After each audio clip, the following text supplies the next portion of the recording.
कविता Kaushik big boss 14 के घर से बाहर हो चुकी हैं। कविता कौशिक के जाने के बाद भी ये मुद्दा शांत होता नजर नहीं आ रहा है। कविता कौशिक ने रुबीना दिलेक और अभिनव शुक्ला की लड़ाई से तंग होकर बिग बॉस 14 का घर छोड़ दिया था। कविता कौशिक ने घर से बाहर निकलने से पहले रुबीना दिलेक को धमकी दी थी कि वो उनके पति की सच्चाई पूरी दुनिया को बताने वाली हैं।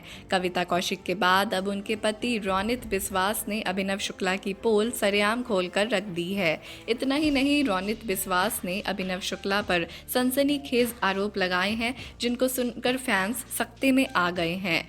एक के बाद एक कई ट्वीट्स करके रोनित बिस्वास ने इस मुद्दे पर खुलकर बात की। रोनित बिस्वास ने लिखा, मुझे लगता है कि अब सच्चाई बताने का समय आ चुका है।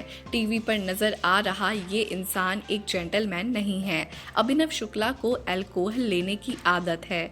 उसने नशे की हालत में मेरी पत्नी को कई बार फोन किया है। वो मेरी पत्नी से आधी रात में मिलना चाहता था। इसके अलावा भी बहुत कुछ है जो अभिनव शुक्ला के बारे में बताया जा सकता है।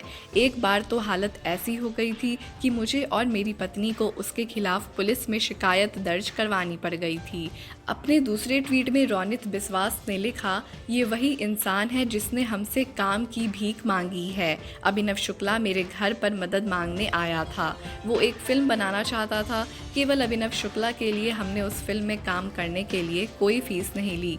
मैंने उसे अपने घर में शूटिंग करने की जगह दी। वो अपने घर पर कुछ कारणों के चलते शूटिंग नहीं कर पा रहा था। अब अभिनव शुक्ला बोल रहा है कि वो उसी महिला से बदला लेगा। वो अपने आप को मर्द कहता है। क्या ये वाकई सच है? रोनित बिस्वास के इन ट्वीट्स ने सोशल मीडिया पर हंगामा मचा दिया है। कयास लगाए जा रहे हैं कि बिग बॉस 14 के फिनाले से ठीक पहले रोनित बिस्वास का ये खुलासा गेम में बड़ा बदलाव कर सकता है।